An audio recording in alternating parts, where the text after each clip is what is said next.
The Razor Wings Seeker Evade Spiritborn is a really good speed farm build in Diablo 4 Season 9. Although it's off meta, you will have enough damage that you can finish Pit 69 under 2 minutes. There are way better builds for pit pushing out there. You can check the Balasans build out on my channel. And it's pretty simple how this build works. Thanks to our aspect of deflection, our Razor Wings will spiral out again and seeking targets. We have maximum movement speed through a GA triple crit of Harmony of Epiwaka and GA movement boots. Then we have the Seeker ultimate. Thanks to the Seeker, we have 100% crit chance. The most important thing although is the combination of Seeker and this is 9 power Cosmic Anomaly with Floaty Bubble. So thanks to Floaty Bubble and Seeker, we will port to the location of Seeker with a 90% success rate. I would also recommend to you that you will get at least 1 ring slot with Seek ranks, then you will have 100% uptime of it, you can constantly cast it. And then we have Evade. Thanks to the boots with Evade cooldown, we can weave in Evade while our Seeker is on cooldown. In addition, we have Thunder Spike slotted, so we will cast a Thunder Spike every time we are waiting. We're also gonna get the bonus ranks from our Prodigy's tempo. For Razor Wings, we are also playing with a Char rune, so we're gonna be even faster. And thanks to the Cree rune, we are even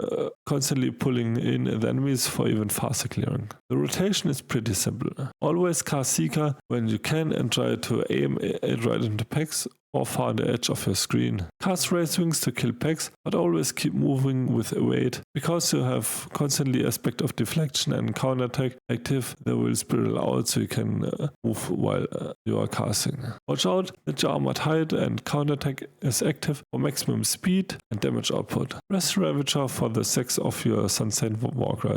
Then you should have no problems at all with this build and you can clear pits really fast. Now we're gonna hop into the details of our build. Hey guys, what's up? Angren with another Diablo 4 Season 9 Spiritborn build guide, and today I want to show you Razor Wing Speed Farm setup. It is an off-meta build. Which gear as Cornerstones you need for this build? Well, first of all, you're gonna need the Sunstained War Crows here, and you want to get this with at least a double crit, but better would be a triple crit on your chance for potency skills to deal double damage. You also want to have at least a J on it, and with close to maximum unique value. I will also come to that how you need to build up your charges, and then also we're gonna play with the Harmony of Epiwaka. So thanks to the Harmony of Epiwaka, we are also casting as a Gorilla and as a Jaguar skill, and we need this for the aspect of annealing hits. So we're gonna get more weapon damage for our potency and also our Razor Wing damage. Then we're also gonna have the aspect of deflection, so our Razor Wings will constantly fly out again with increased damage and will seek the targets. In addition, we're gonna have the Yule Cree, so we're gonna constantly cast Vortex, so we're constantly gonna get our buff up to some value because we only have the Ravager on our skill bar. In addition, thanks to the Sunstained Warcrows, we also don't need to put any skill points into one of our focus skills thanks to our weapon. Now, which breakpoints you kind of need to hit? Well, first of all, you don't even need like a max resistance because it's only a speed farm build, so it's for overworld speed farming and also for pit 69 speed farming. So like 40 to 50 res are completely fine, but you also want to have 5k armor because 5k armor is the cap on dealing hits. So you're gonna get the maximum damage bonus of 1500 damage. So make sure get a max armor cap. You can get this through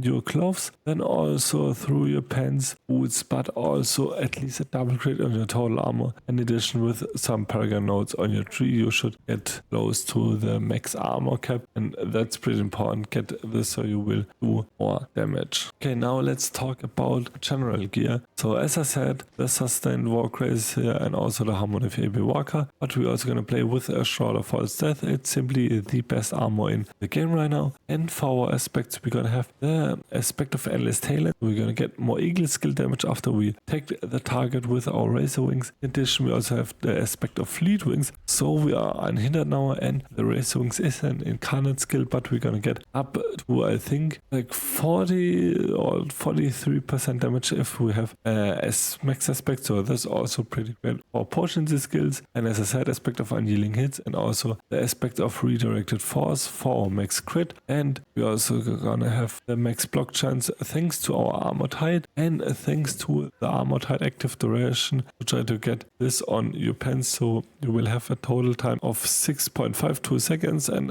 that will be enough to reset this cooldown with our Prodigy's tempo. And you will go for 10% of potency damage in all of your slots, and in addition it is really important to get the contact charges, but I think it's even better to get Seeker charges, so we're gonna have more Seeker, so we're gonna teleport more and have more control which cooldown we want to reset. You also need 2 Razorwing charges, but you don't need to crit them, and then you have around 14 Razorwing charges. That should be enough if you're gonna constantly reset them with Seeker on the bosses. Also for Amulet, go for Dex, J, Total Armor and Potent, that's enough. We also want to hit the 9 frames breakpoint with our Razorwings, and for that we're gonna need 263 attack speed, which we should get if we get a J attack speed on our ring and at least 1 crit, a J attack speed on our another ring and also at least 1 crit, then also a J attack speed, but I think you don't even crit on this, so with the normal values you have around 18%, so we have like close to 60% alone from the pieces, and then you will also get your attack speed from your Paragon board when you have your attack speed here with a Spiteful, then also attack speed here on your magic nodes, and in addition also attack speed from grounded. I still need to swap this in, so we're gonna hit that max breakpoint, so try to get enough attack speed with your 3 items so you reach 100% of your attack speed cap. That makes the speed farming even faster. For the pants it is really important to get armored hide active duration. You can even try to double or triple crit it, so you have 100%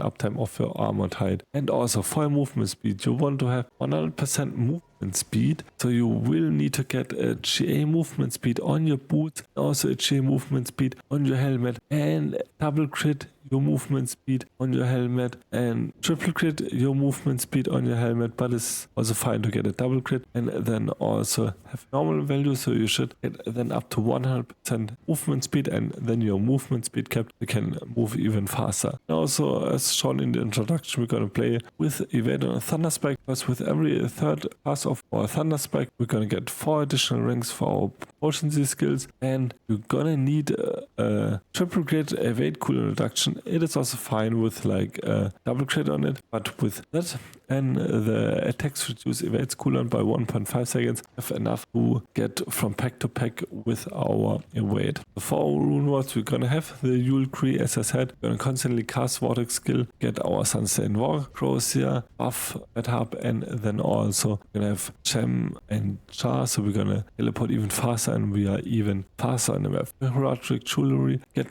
the one with more elemental damage, and also the one where you're gonna get your primary core set, and for the last one get Catalyst cooldown reduction, and we're gonna get this for our Seeker, and we're also gonna play with our Cosmic Anomaly. For Infusion, get a Thunderous Particle, get Fractured Core, Bottle Wind, and Cosmic Anomaly. You will need this to teleport with Floaty Bubble on your Seeker, and that's also the reason why I have the cooldown reduction, so our Seeker has a lower cooldown to reset. Our skill tree, we are pretty heavily leaned into passives. We're gonna max out a Thunder Spike so we can get to the focus skills. For your focus skills, get 2 points, get 1 point to Mirage. For focus skills, get max into Unrestrained Power and Apex. You don't even need max into Diminishment because it's a speed farm and we should delete everything from the get-go. For defensive skill, max out Armored Hide is also the Enhanced Armored Hide. You can also go for the Reinforced Armored Hide. Make sure just max out Armored Hide, and you don't even need to get Perseverance max. And get the Reinforced Counterattack for more crit strike damage, and then also get max ranks into Auspicious. For your potency skills, get max into Razor Wings. With Razor Wings, you can also try out Invasive Razor Wings, but that just don't work because we don't have cooldown of it.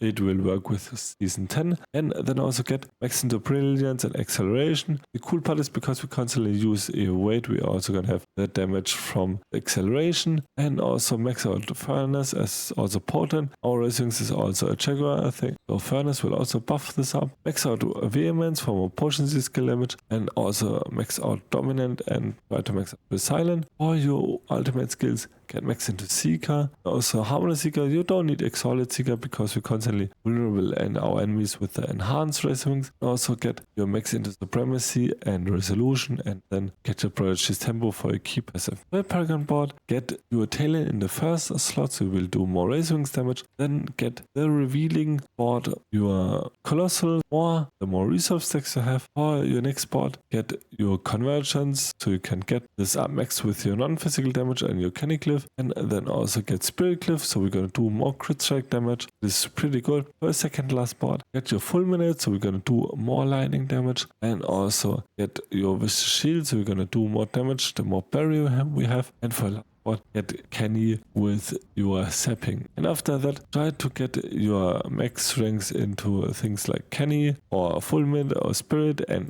then yeah, you can take whatever you want. You should get the attack spinouts pretty fast. Yeah, I still need to get them. And you can also go for some res or life if you need it. And for mercenaries, either Variana or Subu would be even better. And all can for reinforcement for more damage reduction. So I hope I could show you a pretty cool build guide for Spiritborn, some Razor Wings, Seeker, Evade build. Write some questions in the comments down below, and also if you're gonna play the season 10 PDR, also follow me on my Twitch, my YouTube and my TikTok channel. And until the next video, bye.